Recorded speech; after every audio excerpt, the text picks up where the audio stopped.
सभी खबरों से जुड़ी किसी भी छोटी या बड़ी अपडेट को पाने के लिए सब्सक्राइब करें हमारे चैनल खबरी चौखट को और किसी भी नोटिफिकेशन को पाने के लिए बेल आइकन को दबाना न भूलें, क्योंकि हम रखते हैं चप्पे चप्पे। भारतीय स्टेट बैंक यानी एसबीआई ने सुप्रीम कोर्ट की सख्ती के बाद इलेक्टोरल बॉन्ड का डेटा चुनाव आयोग को सौंप दिया है। अब इस मामले पर एसबीआई ने सुप्रीम कोर्ट के हलफनामा दाखिल किया है। एसबीआई ने कोर्ट को बताया कि चुनावी बॉन्ड से जुड़ा ब्यौरा आयोग को उपलब्ध करा दिया गया है। एसबीआई के सीएमडी दिनेश खारा ने सुप्रीम कोर्ट से कहा उन्होंने कोर्ट के आदेशों का पालन किया है। एसबीआई के इलेक्टोरल बॉन्ड की खरीद और बिक्री, इसके खरीदार के नाम समेत सभी संबंधित जानकारी को लेकर रिपोर्ट तैयार की है और इसे समय रहते आयोग को मुहैया करा दिया गया है। एसबीआई ने अपने हलफनामे में कहा है कि बैंक ने सीलबंद लिफाफे में एक पेन ड्राइव और 2 पीडीएफ फाइल के जरिए सामग्री सौंपी है जो पासवर्ड से संरचित है। इस इलेक्टोरल बॉन्ड का भुगतान किसी पार्टी को नहीं हो पाया, उसकी रकम को पीएम रिलीफ फंड में जमा कर दिया गया है। इस हलफनामे में बैंक के आंकड़े के जरिए बताया गया कि 1 अप्रैल 2019 के बाद 15 फरवरी 2024 तक कुल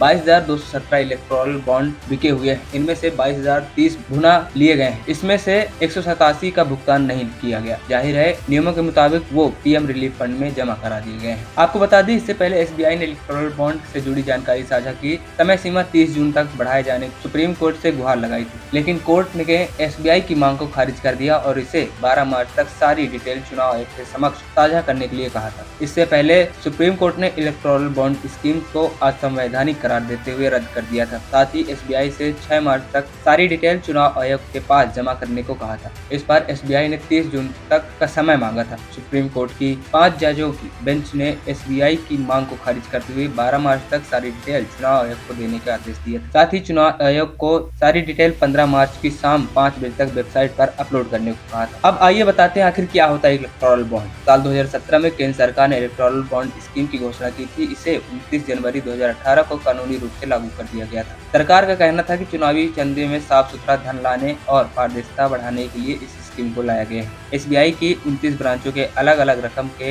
इलेक्टोरल बॉन्ड जारी किए जाते हैं। ये रकम 1000 से लेकर 1 करोड़ रुपए तक हो सकती है। इसे कोई भी खरीद सकता है और अपनी पसंद की राजनीतिक पार्टी को दे सकता है। अब आखिर एससी ने यानी सुप्रीम कोर्ट ने जानकारी सार्वजनिक करने को क्यों कहा? दरअसल 2019 में इलेक्टोरल बॉन्ड स्कीम की वैधता को सुप्रीम कोर्ट में चुनौती दी गई थी। 15 फरवरी को सुप्रीम कोर्ट ने इस स्कीम को असंवैधानिक बताया था। कोर्ट ने कहा था कि इलेक्टोरल बॉन्ड को गोपनीय रखना संविधान के अनुच्छेद 19(1) और सूचना के अधिकार का उल्लंघन है। सुप्रीम कोर्ट का कहना है कि इलेक्टोरल बॉन्ड स्कीम के क्लॉज 7 में कहा गया है कि बॉन्ड की खरीदारी की जानकारी गोपनीय रखी जाएगी, लेकिन अदालत या कानूनी एजेंसी के मांगने पर इसका खुलासा किया जा सकता है। खबरी चौखट की रिपोर्ट।